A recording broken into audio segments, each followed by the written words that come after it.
I'm Dr. Adam Ingrao with the Heroes to Hives program, and this is Heroes in the Field, a Heroes to Hives podcast. In this podcast, we speak with military veterans around the United States who have transitioned from protectors of our national security to protectors of our food security as the next generation of American beekeeper. This podcast is brought to you by Michigan Food and Farming Systems Veterans and Agriculture Network and the Heroes to Hives program. Thank you, everybody, for joining me. This is Dr. Adam with the Heroes to Hives podcast, Heroes in the Field. And today I've got a special guest with me here at the Farmer Veteran Coalition National Stakeholders Conference here in Oklahoma City, Oklahoma. One of our Heroes to Hives alumni, Steve Easom. Steve, thanks for joining me here today. Adam, thank you for having me. Absolutely. Oh, yeah. So I wanted to kind of take this opportunity while we're here at FVC to talk to some of the folks that have gone through the Heroes to Hives program. And when did you go through the Heroes to Hives program? So it's been a little over a year ago that I completed the Heroes to Hives. Didn't grow up in honeybees. Matter of fact, other than just seeing some hive boxes out in some area, that's pretty much, and that bees sting. And there's honey. That's the sweet part of the deal. That's about all I knew of honeybees, and really didn't have the history or somebody like my grandfather or somebody that was in honeybees, or really anybody that I knew. So it was pretty much foreign to me. But what intrigued me was the veteran component of the Heroes to Hives. Being a veteran was very much something that I wanted to connect with other veterans. As well as we bought land here in Oklahoma, and I've always just been waiting for the right thing to do with our land. Yeah. And so honeybees seem to be something. Wow, this may work. This may fit. But then the journey of learning and going through the Heroes to Hives course, which I can't say anything, but for me was very fulfilling. All the way around. I'll be honest with you, I don't like education. I didn't like it in high school. I didn't like it in college. I don't like going to school. But I love taking the Heroes to Hives course because I didn't feel like I was taking a course. I felt like I was learning something that made a difference. That's awesome. I mean, that's when I think about like why we started the Heroes to Hives course, it's exactly what it's about, right? It's about this positive energy that we get with working with bees and then bringing veterans together around such a positive thing and providing education for folks like yourself. I mean, this is what it's all about. And I love hearing these types of stories about alumni like yourselves and the successes that you've had. So I want to kind of take a step back before we move more into the bee stuff. Sure. And you mentioned you're a veteran yourself. Can you tell me a little bit about your military service? Sure. My father was in the United States Air Force. We traveled around. I was born in Maine. That's why my wife calls me her Maine man. I love that. So no more bad jokes after that. But we traveled all around in the U.S. Air Force and ended up back in Mississippi where my dad was from. And we had a farm there, pretty much poultry and timber. I went to the University of Mississippi, went into the United States Air Force, was stationed at Langley Air Force Base in Virginia. Then I got transferred to Tinker Air Force Base. I was in the Worldwide Airborne Command Post first out of Langley and then transferred to the AWACS program. Had the opportunity to be involved in the kind of little Noriega skirmish that we had. And I don't know if anybody remember the kind of evacuation of Grenada, but was involved in that. I thought, okay, it wasn't like World War I or World War II, but I did get to serve a little bit, and then I was getting out. May of 91, I was out. All right. Well, everybody knows what's happened in the fall of 90, Desert Shield.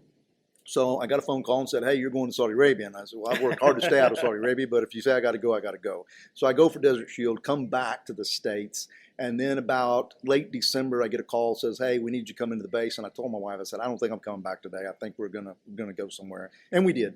And so I ended up serving during Desert Storm. And while we were flying on a mission, we had Saudi military personnel on our craft. One of them came up to me and he said, hey, I like the way that you instruct. Back in the early 80s, we sold 4 AWACS planes, the U.S. government and Boeing, to the Saudis.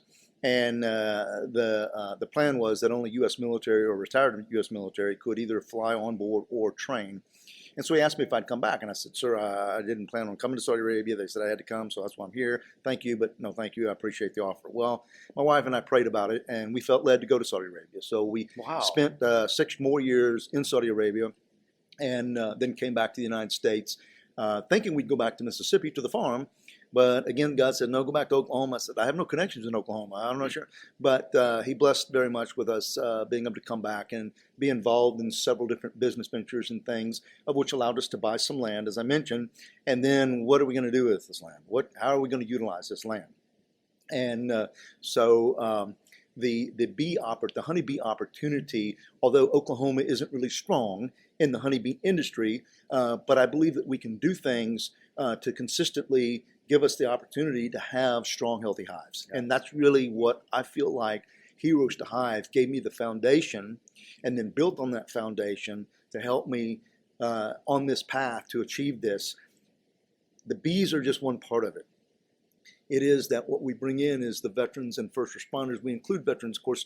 It's the veterans that go through the Heroes to Hives. And, of course, our website, we gear them and focus them and nudge them and push them towards the Heroes to Hive, because I believe that is a huge element to the success of being a beekeeper. Yeah. Because you're either a beehiver or you're a beekeeper. And that's exactly right. Anyway, yeah. So that's a little bit about the background. Beautiful, beautiful. So you also, you just mentioned some of the work that you're doing, and I want to jump into that. So, when I have students that go through the Heroes to Hives program, we've always got folks that, I always tell people you're going to get what you put into it. You know, if you really want to take advantage of the education we're offering, you can run with it. If it's something that you just want to dabble in, great as well. But you're going to get out of it what you put into it. And when I see folks like yourself, it always comes right to my mind. Like this is someone who took this real serious and really hit the books, so to speak. And some of the stuff that's come out of you coming through the Heroes to Hives program, and that even just myself, all the way up in Michigan, are seeing you pop up in my media feeds about things that you're doing here in Oklahoma with bees, has been amazing. So a couple of different things I'd like to talk about is, one, what you've started doing here in the state of Oklahoma through your efforts to help veterans and first responders with working with us at Heroes to Hives. And then, boy, there's this amazing story about you and the Oklahoma governor's mansion that I also want to talk about. So let's first talk about a little bit about what you're doing with veterans and first responders. So first of all, we are a for-profit business. We're not a nonprofit, which sometimes creates some challenges in the working with ecosystems, other nonprofits or different agencies or whatever. And so we do not charge veterans a penny, just like Heroes to Hives does not charge a penny. We want them to be involved regardless of their financial status, all right? And I believe that's what you all want, because It's really more than just the bee, all right? The cool thing is we get to help the bees. Yeah. And we get to have a lot of fun with bees. But our focus was, once I went through the course and I saw the commitment, the dedication, and the therapy, the opportunities, many different tentacles to Heroes to Hives and honeybees, I thought, why can't we take our property and grow it into a place that we can help veterans, help first responders, and safely extract and rehive and help the honeybee. And so when I did that, I started seeing other challenges, pollinator nectar resources, and this factor and that factor. So it's really broadened. And very quickly here in Oklahoma, as I mentioned, we're not a really strong bee state because our pattern of weather fluctuates so drastically from no rain to this to that I started seeing that we really have to work on the pollinator nectar side. Yes. And what is it going to take to achieve that? What resources are there? When it comes to exotics and things, you don't get the wallet. I mean, the agriculture department really involved in those kind of stuff. So you just got to figure out how to plan and move forward with those structures. And we've been very, very blessed that from our education systems, OSU, Langston University, OU, our VOTEX, and our ag departments, and then the private and public sector have all come together, and there's not any real building blocks. I mean, there's still challenges, but we're getting a lot of support, and it comes back to that therapeutic part, because at the end of the day, if somebody doesn't do something, a lot of folks just don't have some of the basic building blocks to navigate life. Yeah. And if we can help them, they've got to help themselves. But if we can help them help themselves, then I believe it's a great venture, and we have a lot of joy in. So the extraction business, so removing bees from all sorts of different and exciting places. So your program here in the state of Oklahoma, you're taking veterans and teaching them how to offer this service to the public. And it is a service. You're doing work to go get these bees out. Correct. And I think, and we talked about this a little bit earlier, was previous to this interview, was that, you know, there's this misconception around the public that by telling a beekeeper you've got bees in your house, that you're doing them a favor. When in actuality, this is a service that beekeepers offer that we charge for.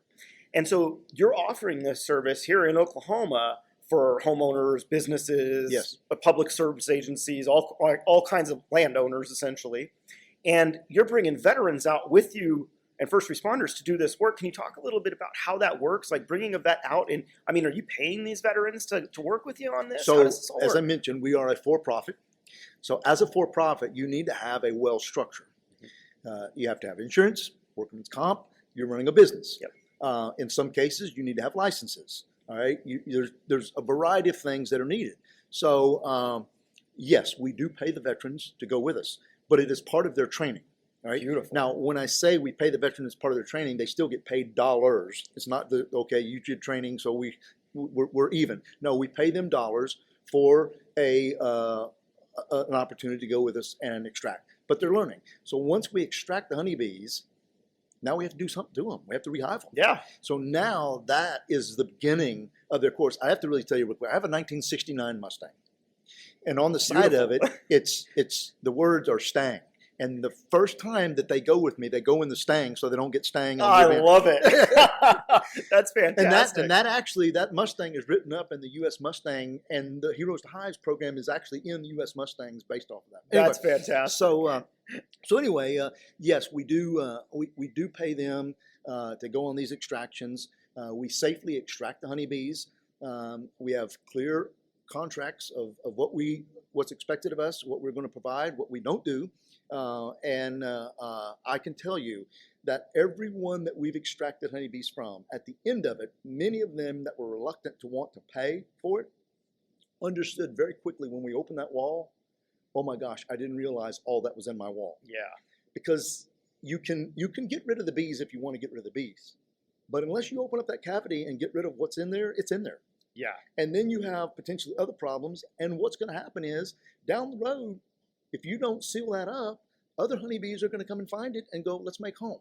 And so, again, we really don't have a difficult time at the end of an extraction for somebody to really understand what we do and why we do what we do. And many times they're just intrigued by it. I mean, they just, and no one ever realizes what's really in that wall. Absolutely. I think that's a stunning thing to see homeowners' faces when you open up, when you're doing a cutout, which is what we call this procedure that Steve's talking about. When you do a cutout, it is fascinating to see how much infrastructure those bees put into those wall cavities. Right. And I mean, you know, and you look all over the internet, I mean, some of these combs that people are pulling out, I mean, hundreds of pounds of honey in these things. And like you said, you know, one of the misconceptions is well, you know, if I just spray it, maybe, you know, we don't advocate for that at all. Call someone like Steve if you want to get rid of bees. But if a homeowner really wants to get rid of it and just does it as a pesticide application and sprays that colony and kills it, all of that wax, that honey, that brood, that pollen is just a food source for all sorts of other stuff. Right. And now you've got even a bigger problem. And next season, or even during that season, you're going to have another swarm move right into that same spot. That's right. There was a reason why they were there. Yeah. And if you don't seal it up, and one of the things that we provide is a guarantee back to the customer that we will prep that area once we're finished so that bees don't get back in that area. If they do, then we come back at no charge, and then we'll remove the bees. We have not had to go back to any place because we know what it really takes, that bees are going to say, no, I'm not messing with there. They're going to find some other place. So yeah, it works out really well. And we are the only bee removal company that is certified with the state of Oklahoma as a state vendor. So that means Oklahoma ODOT, Oklahoma Department of Transportation, Department of Education, all of those.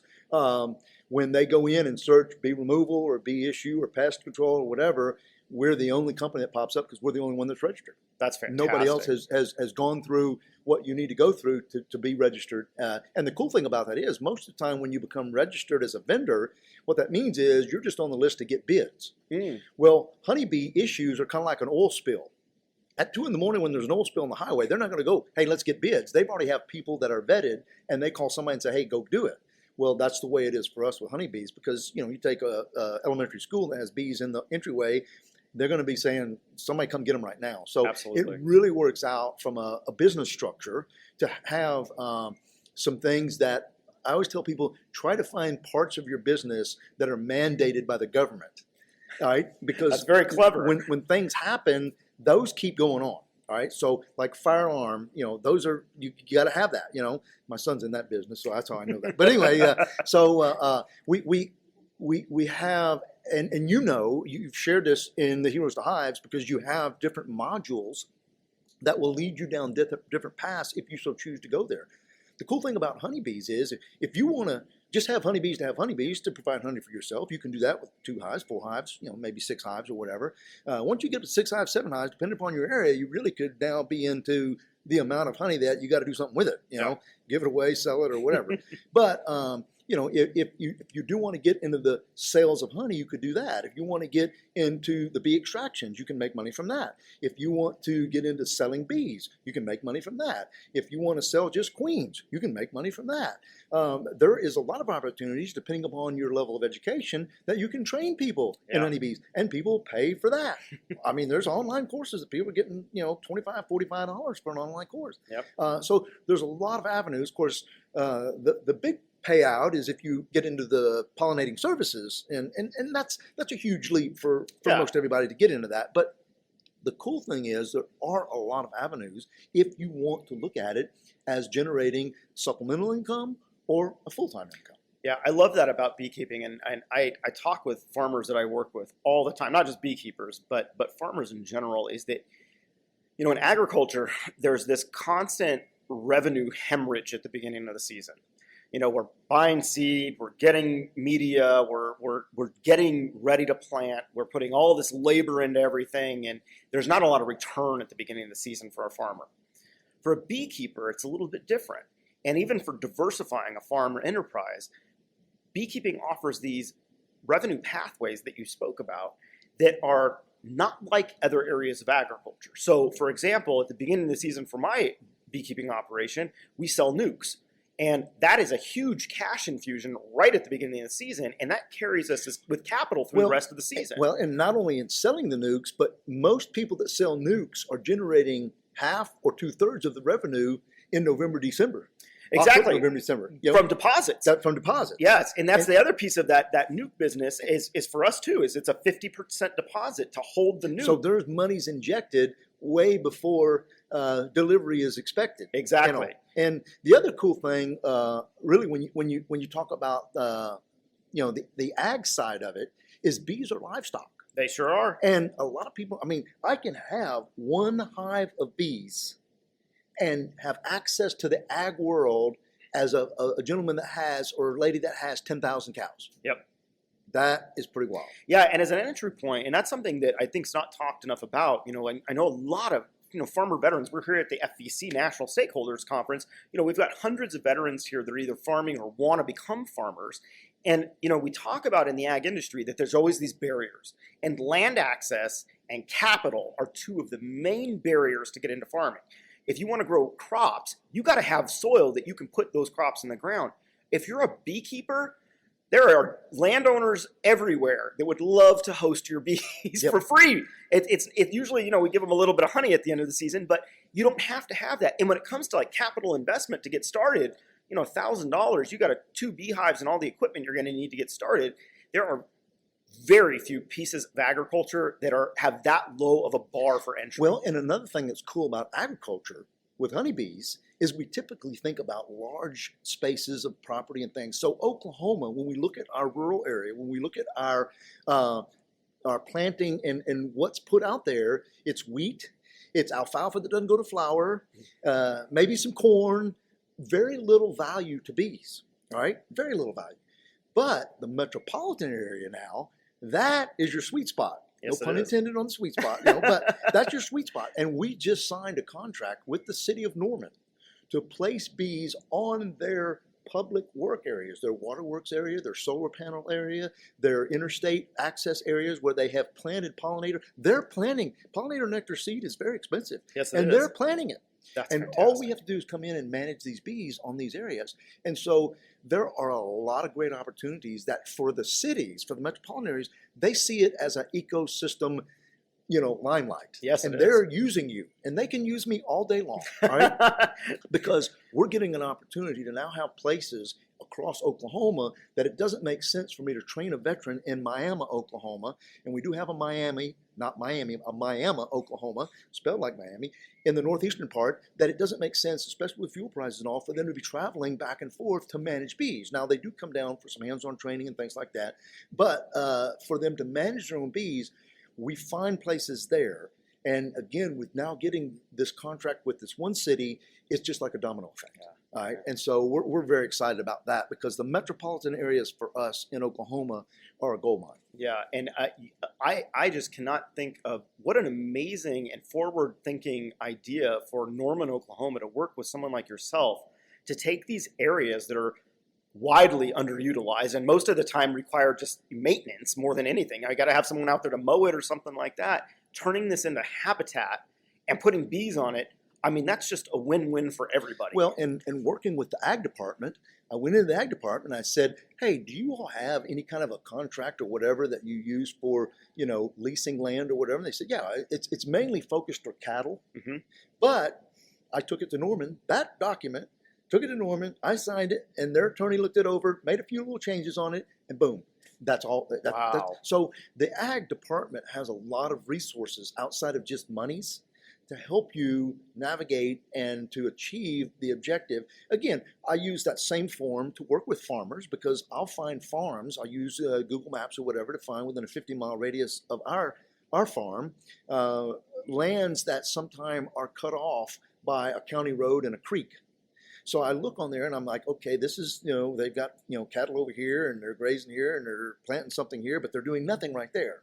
So I contact them and say, hey, I noticed that you got about, you know, 2 or 3, 4, 5 acres that is unutilized. Yeah, we just don't get to that. And hey, is there an opportunity we could come in and we could plant pollinator nectar resources and put honeybees on it? Sure, you can, yeah. And then we have that contract through the ag department and away we go. So a lot of things that typically take, you know, having a lawyer and doing this and having all that side of the business, the ag department has already figured it out, primarily for the cattle industry. But again, bees are livestock. So absolutely.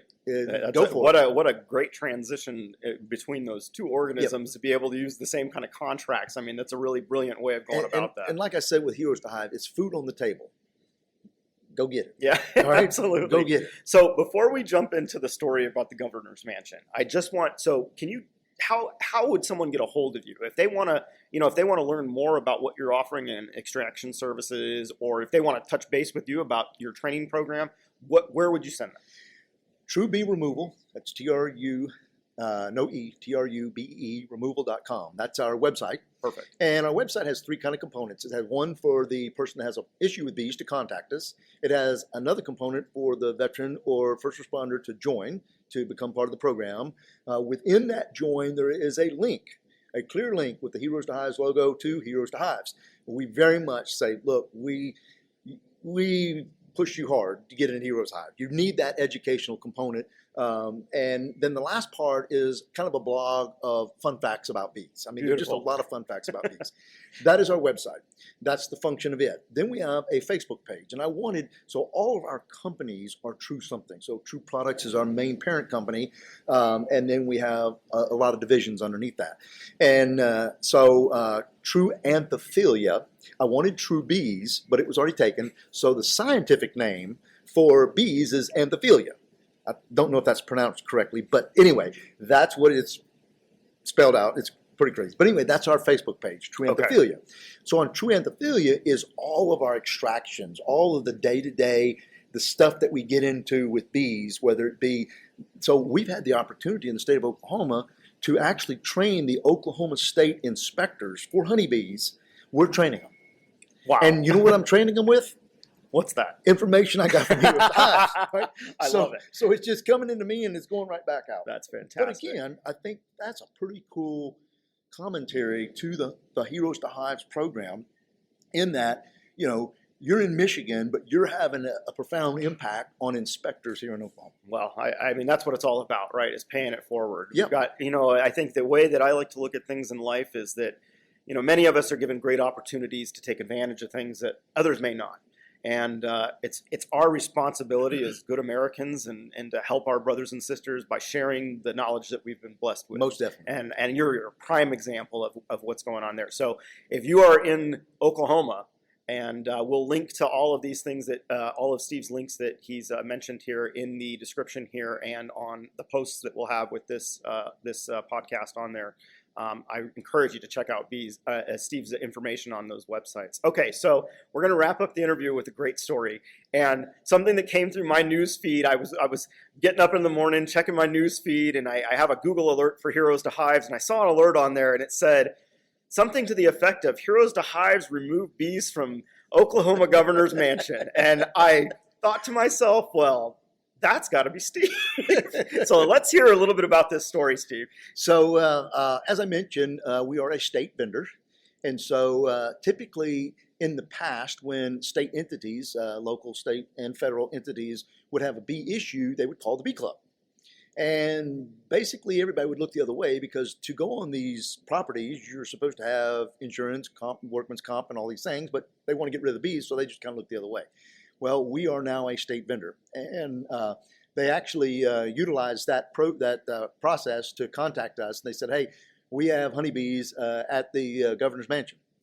And so we were able to take one of the vets in training and go up. And again, it was kind of a media presence. Channel 9 from Oklahoma City was here and there at the event. And it was more of a kind of a media deal, but it was one of those cutouts which ended up being very easy.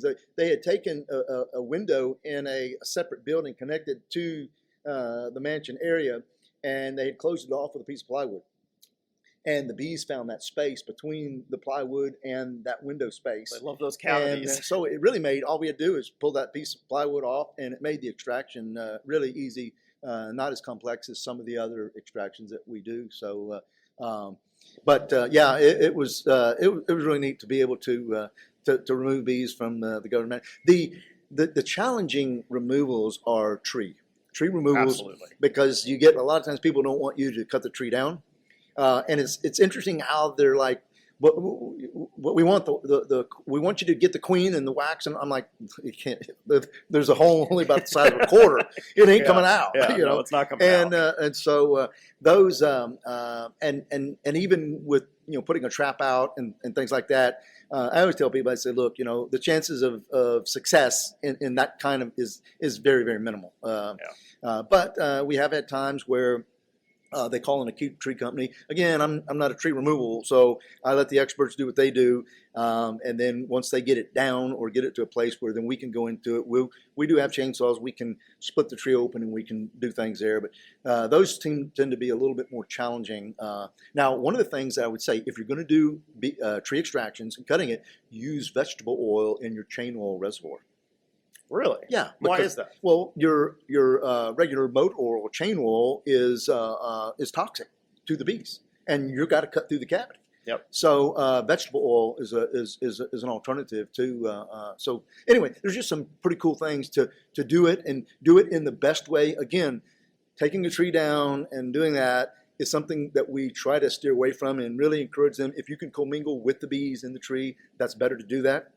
Matter of fact, I would rather not extract bees from anywhere, all right? But just people in general, I'm allergic to this or that, and it's either one, we extract them, or two, they're going to call somebody to kill them. Yeah. The other, we have a great relationship with probably 55, 60 pest control companies in the metro area, around our metro area, that they get calls for honeybees, and they don't want to kill them, but they don't want to mess with them either. Yeah. And so that's another great resource for us to connect with the community about the extractions of honeybees. That's fantastic. Fantastic. Well, it's just, I can't tell you how as someone who, is an educator, I can't tell you how proud I am of the work that you're doing and how you've taken the knowledge and just run with it and are paying it forward.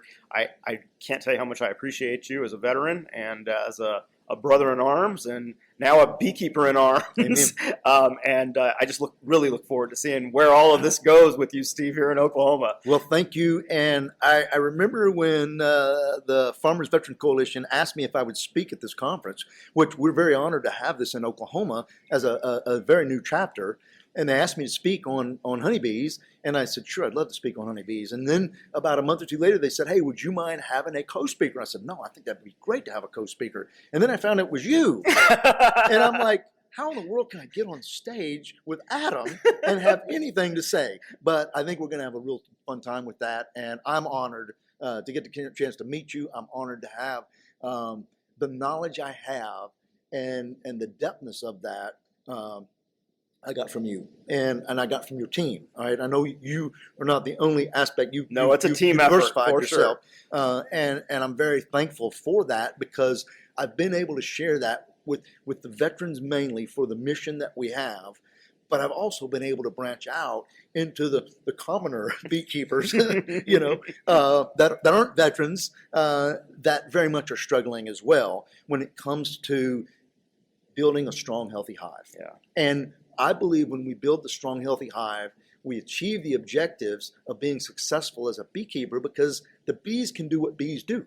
Yep. And, we've always thought work smarter, not harder. Let them do the work.